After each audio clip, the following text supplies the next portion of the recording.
produse și așteptăm roadele, rezultatele, care nu vor întârzia să apară. Sunt sigură, orice început este greu, dar nu este nimic imposibil atunci când îți dorești cu adevărat. Sunteți de acord cu mine? Bună ziua! Acum am onoarea să spun tuturor bine ați venit, bine v-am găsit. Și astăzi mă simt foarte fericită și bucuroasă că pot fi alături de voi azi aici, alături de colegii mei și alături de Iulian, căruia îi mulțumesc că a creat posibil acest eveniment minunat. Sunt Edi Tindriești din Oradea și astăzi am să vă prezint lucrarea mea de colecție, efectuat modelului meu, Tatiana, care ați văzut și voi pe video, un model foarte fain. La diagnoză, rădăcina a fost naturală, treaptă 5, crescut cam aproximativ 1 centimetru, în zona de top era șuvițat, pe lungimi și vârfuri era un blond treaptă 9, treaptă 10, cu pete blond arămiu treaptă 8, deteriorat, deshidratat, iar pe vârfuri foarte deteriorat. Când a venit ea și am făcut vizual, m-am uitat la părul ei, n-am observat acest lucru. Știți, când am observat la primul spălat, n-am putut să descălcesc părul. Dar pentru că avea produse vizual arăta bine, când o dea de apă, ghișce. Așa că, codul, dorința ei, desigur, baleaj roz corai. Și codul clientei a fost Y1, M1, M1, M3, M4. Am extras informația din cartea de colorimetrie algoritmică și am aplicat astfel. Pe lungimi și vârfuri, M1, am făcut tratament de reconstrucție cu keratină K19 de la Nika și am făcut tratament de hidratare cu Miracle Oil de la Belma Cosmetic. Desigur că modelul meu a vizitat salonul 5 zile neconsecutive, dar a fost necesar de 5 zile pentru ca să ajungem la dorința ei din ceea ce s-a pornit. Ceea ce v-am spus, cele 2 tratamente au fost în prima zi. A doua zi am mai făcut încă un tratament de umplere cu Rescue de la Faipa. A treia zi, pe lungimi și vârfuri, a fost M3. Am decolorat, de fapt am șters petele cu pudră decolorantă de la Faipa, cu oxidant de 3% și șampon semințe de in de la Faipa, un amestec de 1 cu 2 cu 1. Timp de acționare cam 40 de minute, după care am spălat și am aplicat stabilizator de culoare. Am uscat, desigur.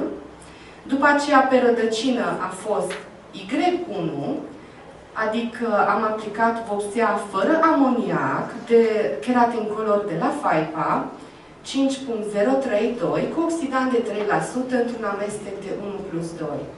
Iar pe lungimi, de fapt pe prima treime pe lungimi de la rădăcină, a fost M4, adică am aplicat vopsea fără amoniac, Keratin Color de la Faipa, 5032, cu oxidant de 3%, amestec 1+2, timp de acționare 40 de minute, după care am spălat, am clătit, am aplicat stabilizator de culoare și am făcut pe lungimi și vârfuri M1, tratament de umplere cu Rescue de la Faipa. A patra zi am făcut un tratament de restabilire a legăturilor keratinice cu Revitax de la Faipa. Asta a fost a treia zi. A patra zi am mai făcut un tratament cred că tratamentul de umplere cu rescue de la Faipa, iar a 5-a zi a fost ziua ei fericită, în care am efectuat acel baleaj gros corai cu un toner semipermanent, cu o combinație între 3 culori. Brandul de la care am folosit tonerul este B-Extreme Prestige de la Rosa și am folosit Indigo în amestec cu mască semințe de in, un amestec de 1:3 pentru a obține un efect șters imediat după rădăcină, iar pe restul lungimilor și vârfurilor am alternat combinație între Coral Pink și Pink. Veți găsi descrierea, am înțeles că va fi în catalog. După ce am terminat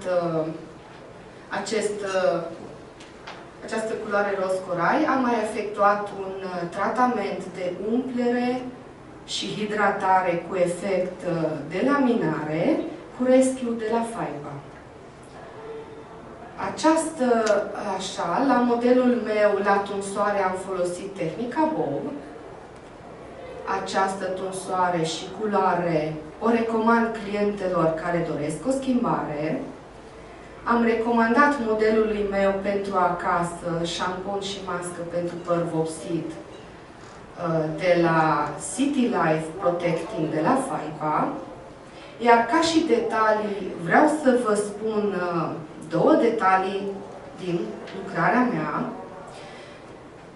După șamponarea după decolorare, am aplicat stabilizator de culoare pentru a anula toate rezidurile alcaline din urma decolorării.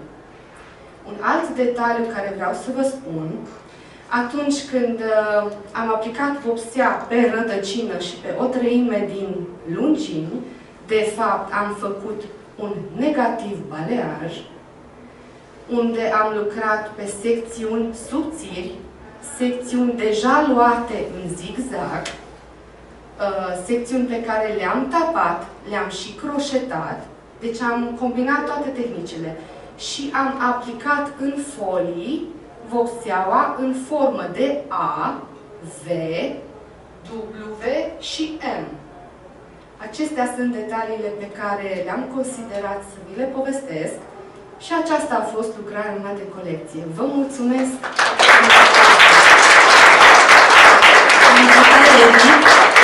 Detaliile întotdeauna fac diferența în orice lucrare și modul în care tu ai lucrat, sunt sigură că rezultatul a fost fantastic. Să vă mai spun o realitate, modelul meu mi-a spus că, în primul rând, toată lumea i-a spus că am tinerit cu 10 ani și au zis că de câte ori mi-a fost... Asta da compliment. Da. Și au spus că de câte ori mi-a fost model, întotdeauna am făcut o mare schimbare în viața ei. Deci este miracolul pe care noi îl putem trăi în fiecare zi. Este minunat. Felicitări și noi mulțumim!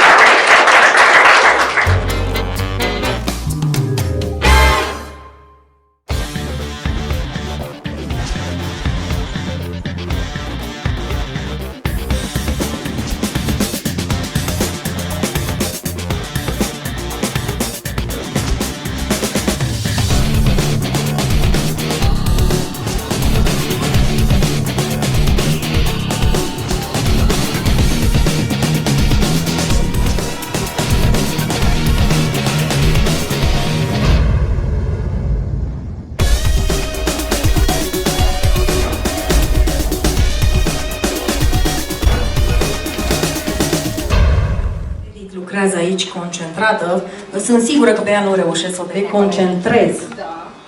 Se pot spune amândouă. Absolut. Vrei să dau detalii? Ești tu drăguță, ești amabilă, ești, sunt sigură că o să ne spui... Tunsoarea mea se bazează pe 3 triunghiuri și adevărata acțiune începe de la triunghiul 3. Și noi la ce triunghi suntem acum? La triunghiul 3. Wow, ce acțiunea! Deci ai prins pământul potrivit.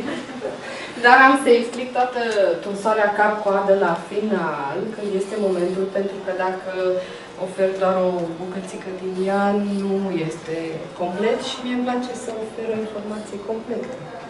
Mulțumim frumos, informația completă va veni la final, așa că acțiunea promisă se lasă așteptată. Această tunsoare are 4 zone și are la bază 3 triunghiuri pe care le-am format în felul următor. Am efectuat o mediană radială longitudinală de la vârful nasului la mijlocul conturului din spate pentru ghidarea zonelor. Primul triunghi, cu vârful pe mediană la înălțimea de 2 degete față de contur și laturile până la colț stânga și dreapta al conturului din spate, formează zona 1 și are rolul de a ghida părul de la ceafă spre interior. Al doilea triunghi, cu vârful pe mediană deasupra osului occipital și laturile până în spatele mijlocului urechilor, formează zona 2. La aceste 2 zone mă poziționez pe mediană și lucrez partea stângă și dreaptă în oglindă.